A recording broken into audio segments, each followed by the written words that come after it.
Magandang umaga po sa ating lahat mga kapatid. Isang pagkakataon na naman po ang ibinigay sa atin ng Diyos para po tayo ay makapakinig ng kanyang mga salita. Samahan niyo po ako muli, alamin at usisain kung ano po ang nais na mensahe ng Diyos na gusto niya pong ibigay sa atin. At ihanda po natin ang ating mga sarili sa pag-alam ng mga katotohanan pong ito.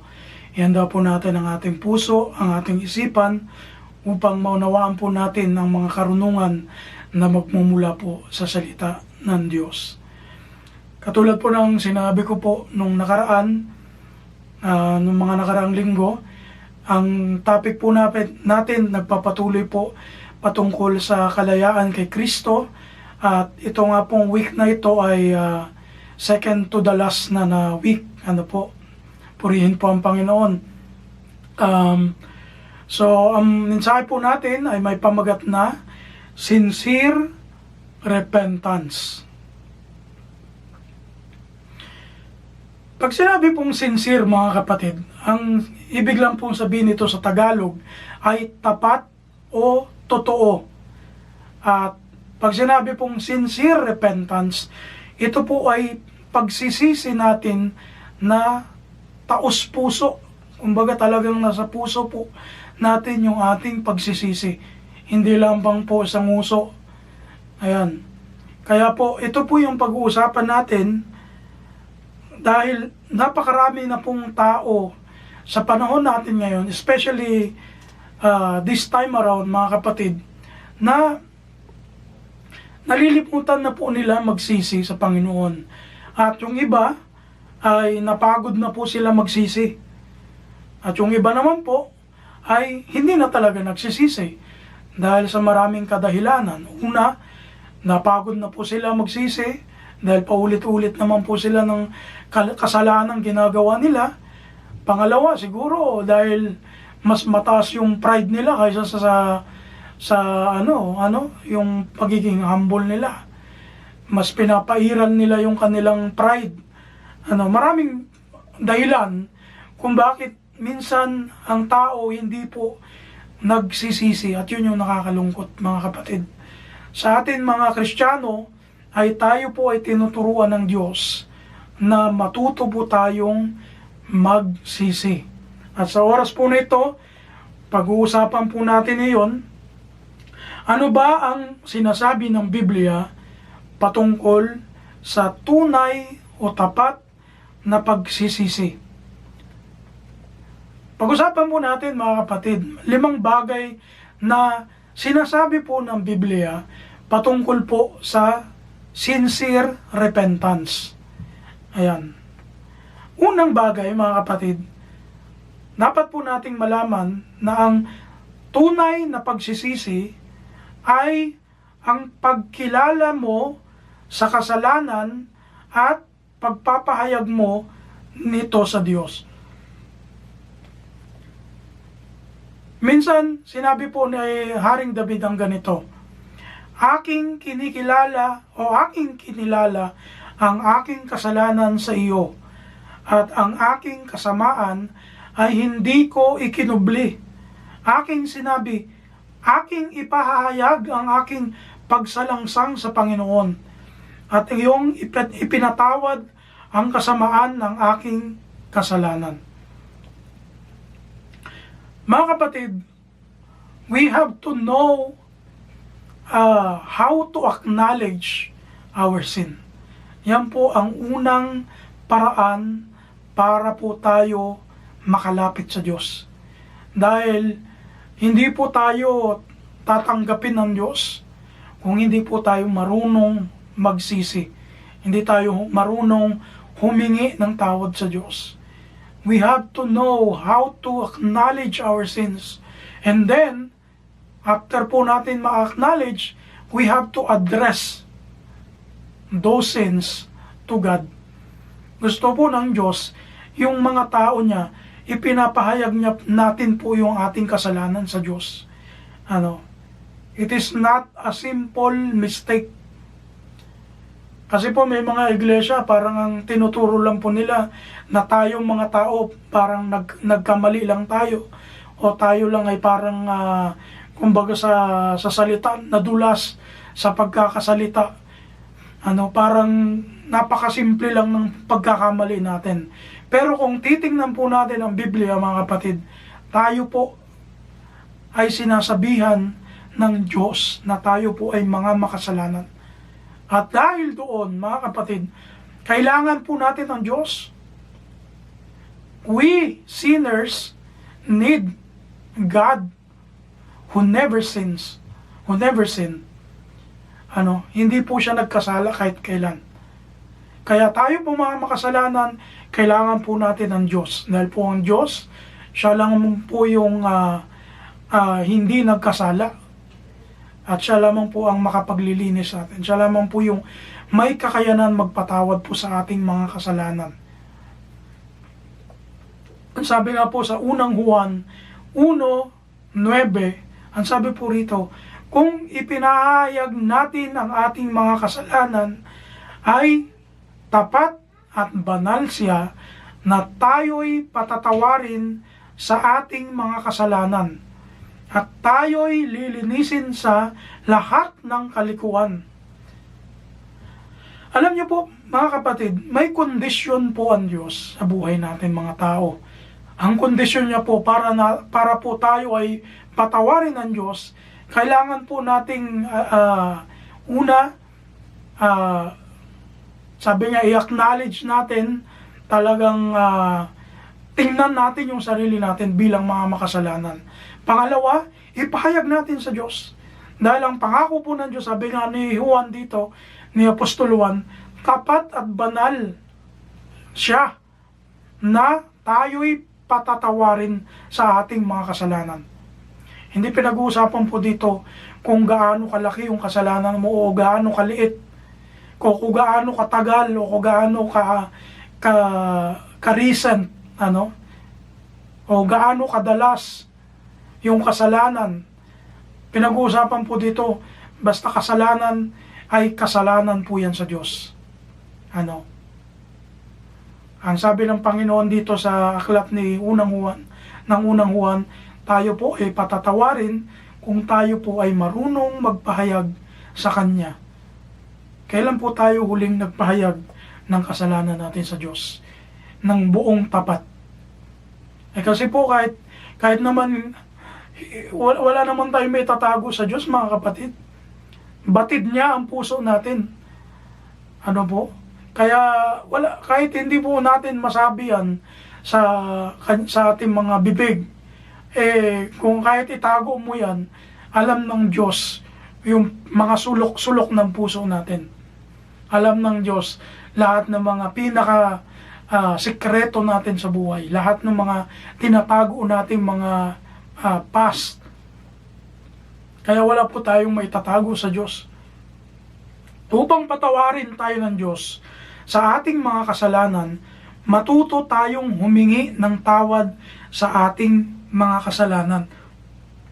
Repentance is the key for God's forgiveness. Ang sabi nga po sa Mateo 7, talata ang 7 hanggang 8, magsihingi kayo at kayo'y bibigyan.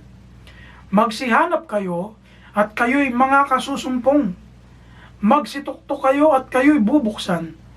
Sapagkat ang bawat humingi ay tumatanggap at ang humahanap ay nakasusumpong at ang tumutuktok ay binubuksan.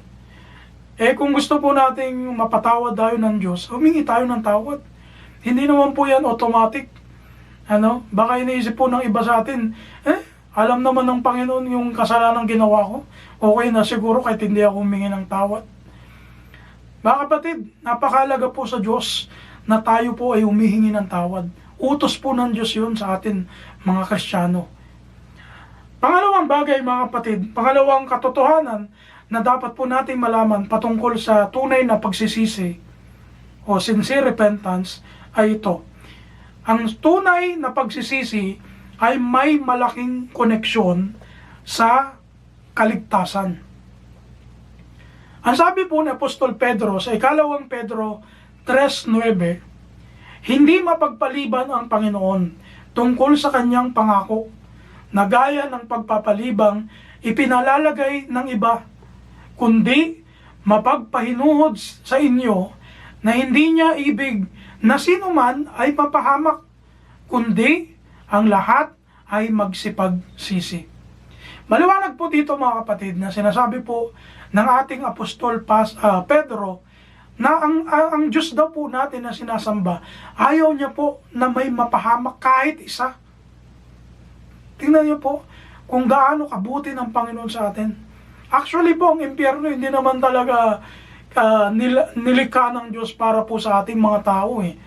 Para po yan kay Satanas at sa mga demonyo niya, dun sa mga kampon niyang demonyo.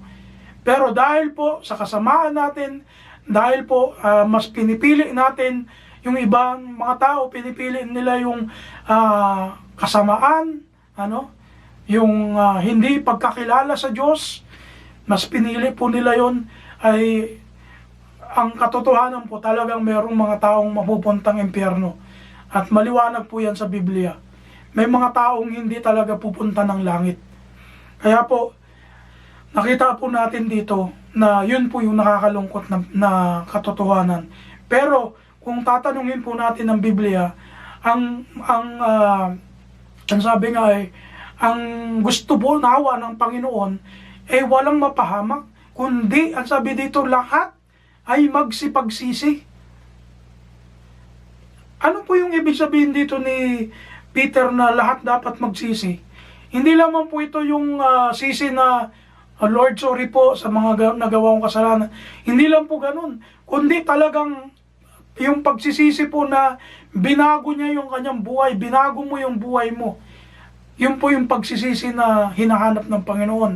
Hindi po yung puro salita lang na pagsisisi. Sa unang Timoteo 2:4, maliwanag po mga kapatid dito sa sulat ni Pablo kay Timoteo na ang Diyos po na sinasamba natin, ibig niya na lahat mga ligtas. Ang sabi po rito sa unang Timoteo 2:4 na siyang may ibig na ang lahat ng mga tao ay mga ligtas at mga kaalam ng katotohanan. Marami kasi mga kapatid, mga tao sa panahon natin ngayon, kahit alam na nila yung totoo, hindi po sila marunong magsisi sa Panginoon. Wala man lang silang kusang pagsisisi. Kusang loob na pagsisisi nila sa Panginoon. Kahit alam nila na si Jesus Christ ang Messiah, siya po ang magliligtas sa atin, through Him, ay doon tayo maliligtas. Pero sa mga taong ito, sa kabila ng pagkaalam po ng mga yon, ay baliwala po sa kanila. At wala po silang intensyon na magsisi sa kanilang mga kasalanan. Bagkus pa nga, ay gina-justify pa nila yung mga mali nilang mga ginagawa. Ayan, katulad po na nangyayari sa panahon natin ngayon. Diba? Yung mga korap na gobyerno dyan sa Pilipinas, na imbis na magsisi sila, nahuli na nga, bistado na nga sa mga ginawa nilang kabalbalan. Pero imbis na magsisi, magbalik loob sa Panginoon, talagang gina-justify nila yung mga kasamaan, yung mga pangungurakot, pangdedekwat ng pera ng bayan. Yun po yung nakakalungkot. At gayon din po sa mga iglesia ng Panginoon. Minsan may mga Kristiyano na pag nahuhuli na sa akto na ginagawa yung mga dapat hindi ginagawa sa iglesia o bilang Kristiyano, ay imbis na magsisi ay talagang pinaglalaban pa nila. Ang nakakalungkot yung iba galit pa. Sila pa yung galit. Sila na yung nakagawa ng masama. Sila na po yung nagkasala. Sila pa yung galit. Ayaw po ng Panginoon ng ganun, ng mga tao, mga kapatid. Ayaw ng Diyos na mapagmataas ng mga tao. Kaya, maliwanag po mga kapatid, na ang pagsisisi, napakalaki ng koneksyon sa kaligtasan. Kung papansinin niyo po, nung nagsimula po si Kristo mangaral ng Ebanghelyo, ang unang aral ni Kristo na dapat gawin ng mga Kristiyano o ng mga tao, magsisi kayo. Yun yung tawag niya, yun yung sigaw niya. Yun po yung sinisigaw niya nung nangangaral siya. Repent, ang sabi nun. paano tayo makikinig ng salita ng Diyos na katotohanan? Paano tayo, sabi nga mababago ng Panginoon through His words, itong mga salita ng Diyos sa Biblia, kung hindi tayo marunong magsisi. Hindi papasok yung yung kapangyarihan ng salita ng Diyos sa puso natin kung yung puso natin matigas, kung yung puso natin nasesementuhan ng pride natin. At sa gayon po, magbabounce back lang po yun. Hindi yun papasok sa puso. Hindi yun tatagos sa puso po natin. At doon po nagsisimula yung kapahamakan ng tao. Pangatlo, mga kapatid,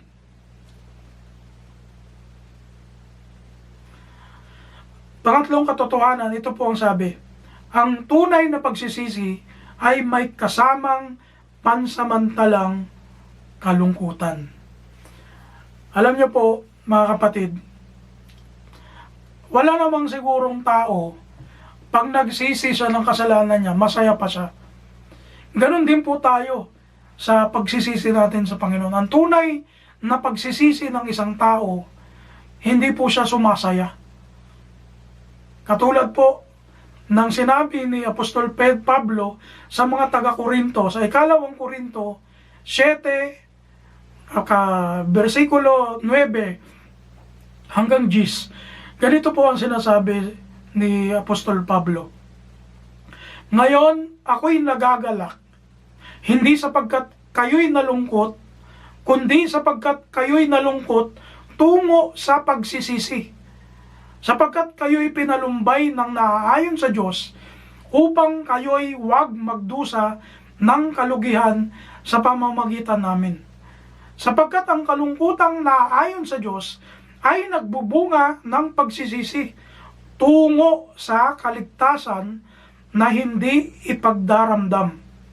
Subalit, ang makasanlibutang kalungkutan ay, nagbubunga ng kamatayan.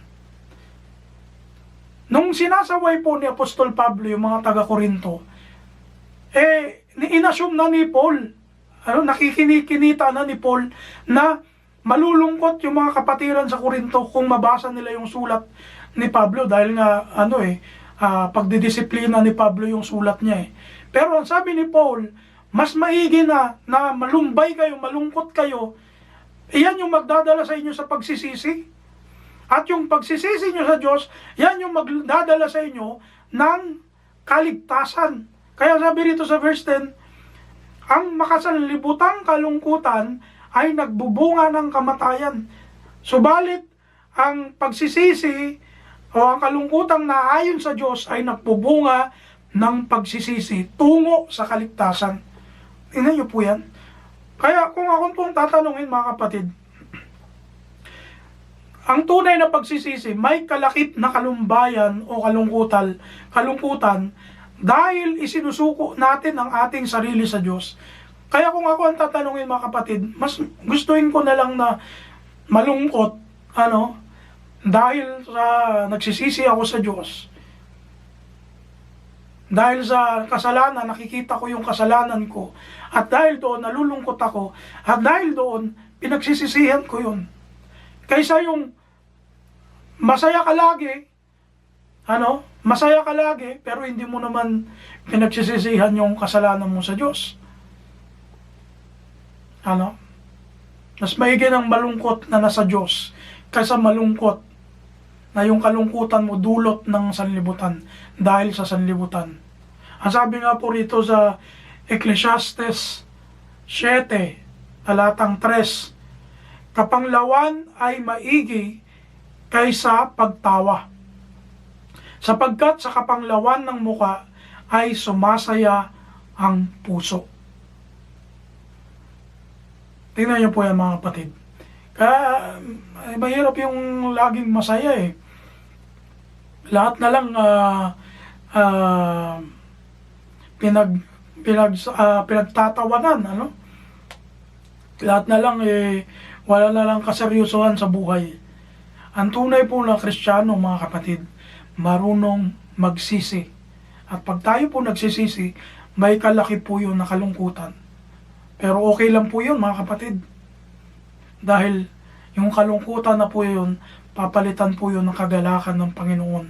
Lalo na po, pag yung pagsisisi natin ay sinamahan po natin ng pagbabago ng ating buhay sa pamamagitan po ng mga salita ng Panginoon. Ang sabi nga po rito sa Hebreo 12, talatang 10 hanggang 11, sapagkat katotohanan tayo'y pinarusahan nilang ilang araw ayon sa kanilang minagaling, ngunit siya'y sa kapakinabangan natin upang tayo'y makabahagi ng kanyang kabanalan. Kung babasahin po natin dito sa buong chapter ng Hebrews chapter 12, ang sinasabi po rito, yung mga tatay na panlupa, katulad po ng papa namin, sabi niya, kung yung mga tatay nyo nga sa sanlibutan, dinidisiplina kayo, paano pa yung ama nyo na nasa langit? Dinidisiplina tayo, pinaparusahan tayo, dahil doon sa kapakinabangan na nag-aantay sa atin. Ano yun? Siyempre, yung buhay po na walang hanggan. Kaya, kung tayo po dinidisiplina ng Diyos, matuto po tayo magsisi. Ano po? Matuto tayong magsisi. Matuto tayong umamin ng ating mga kasalanan. Ipahayag natin sa Diyos. Sabi pa nga dito sa verse 11, lahat ng parusa sa ngayon ay tila man din hindi ikaliligaya, kundi ikalulungkot. Gayunmay, pagkatapos ay namumunga ng bungang mapayapa ng katuwiran sa mga nagsipagsanay sa pamamagitan nito. Tingnan nyo po yan. Kaya napakaganda po yung matuto tayo o marunong tayong magsisi ng ating mga kasalanan at dapat tunay yung ating pong pagsisisi. Pang-apat po, mga kapatid, na bagay na katotohanan patungkol po sa tunay na pagsisisi, ito po ay pagtalikod sa dating pagkatao natin. Pagtalikod po sa dati nating pagkatao. Sino po rito sa atin yung pag inaalala nila yung buhay nila noon at ngayon na tayo po ay tumanggap na sa Panginoon, tayo po ay nakakilala na sa Diyos. Tapos marirealize natin, ibang-iba pala talaga ako nung hindi pa ako Kristiyano, nung hindi pa ako nabautismuhan. At ngayon, kumpara ngayon na kilala ko ang Diyos, laro po ba sa atin ganun? Kasi po ako personally, maraming beses ko na po na-realize yun. At salamat sa Panginoon dahil tayo po ay patuloy na binabago ng Diyos. Kasi po ang pagbabago hindi naman po yan natatapos sa isang sa isang pagpunta sa church o pagbabautismo. Hindi po diyan natatapos ang pagbabago. Ang pagbabago po natin patungo sa kabanalan, patungo sa pagiging katulad ni Kristo, ay nangyayari po yan unti-unti at continuously, tuloy-tuloy. Kaya po, kung tayo po ay, halimbawa, matagal-tagal na tayo na bautismuhan at nakakagawa pa rin tayo ng mga pagkakamali, huwag tayong mawalan ng pag-asa, mga kapatid. Basta tayo po ay nagpapatuloy sa Diyos, tayo po ay humihingi ng tulong sa Diyos, tutulungan po tayo ng Diyos na mabago tayo patungo sa kanyang kalooban para po tayo maligtas, sama-samang maligtas pagdating po ng panahon na babalik po ang ating Panginoong Jesucristo. Sabi ko nga po, ito po ay pagtalikod sa ating dating pagkatao. Repentance means you must change your inner self, your old way of thinking, regret past sins, live your life in a way that proves or shows that you are a new person. Mga kapatid, gusto ko po bawat isa sa inyo na abutan itong mensahe na ito, i-assess po natin yung ating mga sarili. Ano na ba yung mga nabago sa akin mula nung nakilala ko ang Panginoon, mula nang sinampalatayanan ko ang Diyos, mula nung nagsisi ako at tinanggap ko si Kristo sa buhay ko? Ano na yung mga nabago sa akin, sa aking pananalita, sa aking pag-iisip, sa aking pagkilos, sa in general na pamumuhay ko? O baka naman ganun pa din, after many years, ganun pa rin po yung ating buhay. Kayo lang po makakasagot niyan, mga kapatid. Ang sabi po rito sa 2 Korinto 5, talatang 17, kaya't kung ang sino man ay nakay Kristo, siya'y bagong nilalang. Ang mga dating bagay ay nagsilipas na, narito sila'y pawang naging mga bago. Kung tunay po tayo, mga kapatid, na sumampalataya at nananalig at tumutupad ng mga utos ni Kristo, makikita po yan sa bunga ng ating buhay. Makikita po yan kung tayo po talaga ay nabago, na regenerated lives. Yung buhay natin nabago ng Panginoon. Tandaan po natin, hindi po tayo ang nagbabago ng buhay natin, ang Diyos po.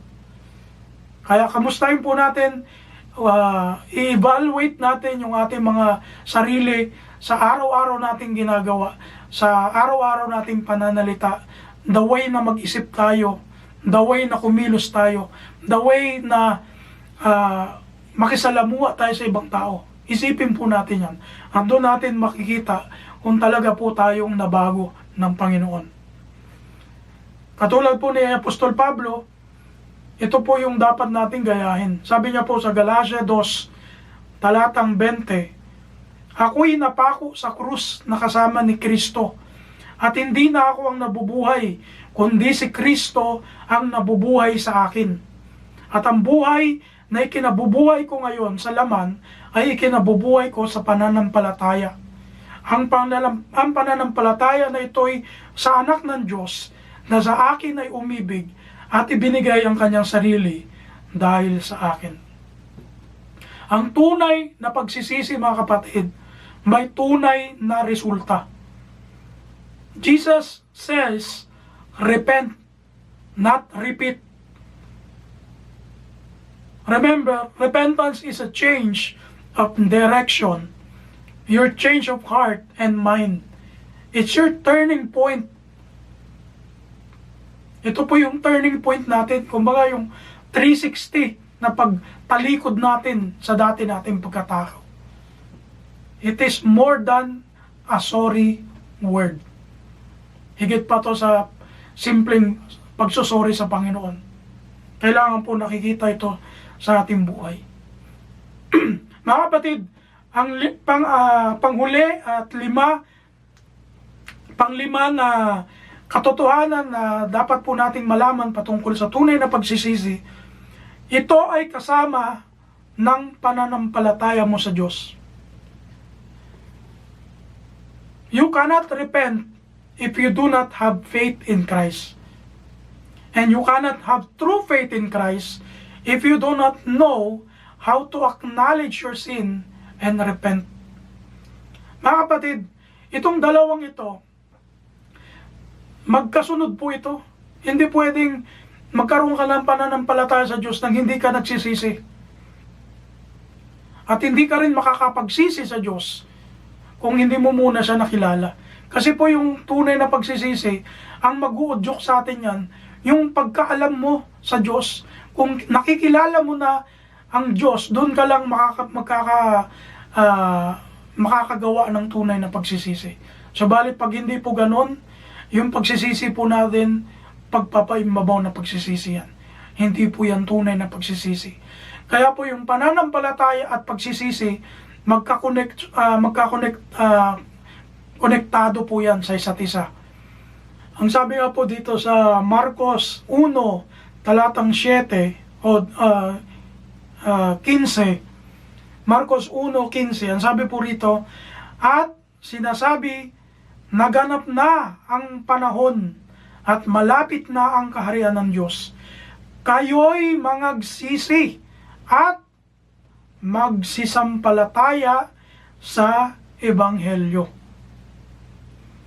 Alam niyo po, ang Ebanghelyo ni Kristo, ito po ang mag-uudyok sa atin para magsisi at para magkaroon ng pananampalataya. Kaya po ito pong dalawang ito, hindi po ito mapaghihiwalay, ang pagsisisi at pananampalataya sa Diyos. Kaya kumustahin po natin yung ating mga sarili. Kumusta po ang pananampalataya natin? Tandaan po natin, ang tunay na pagsisisi ay pwedeng makapagbago ng isip ng Diyos. Genuine repentance can change God's mind. Bakit ko po nasabi yun? Kasi po, meron pong isang pagkakataon sa Biblia na nangyari po ito. Sa aklat po ng Jonas, sa Kapitulo 3, talatang 5 hanggang 10. Pakinggan nyo po ito. Medyo mahaba ito, pero pakinggan nyo po para makita natin yung point na sinasabi po natin dito. At ang bayan ng Ninive ay sumampalataya sa Diyos, at sila'y nangaghayag ng ayuno at nangagsuot ng kayong magaspang mula sa dakilaan sa kanila hanggang sa kaliit-liitan sa kanila. At ang mga balita ay dumating sa hari sa Ninive, at siya'y tumindig sa kanyang luklukan at hinubad niya ang kanyang balabal. At nagbalot siya ng kayong magaspang at naupo sa mga abo. At kanyang inihayag at itinanyag sa buong Ninive sa pasya ng hari at ng kanyang mga mahal na tao na sinasabi, "Huwag lumasa maging tao ni hayop man, bakahan ni kawan man ng anumang bagay. Huwag silang magsikain ni magsiinom man ng tubig, kundi mangagbalot sila ng kayong magaspang," yung sako, "ang tao at gayon din ang hayop, at magsidaing silang mainam sa Diyos.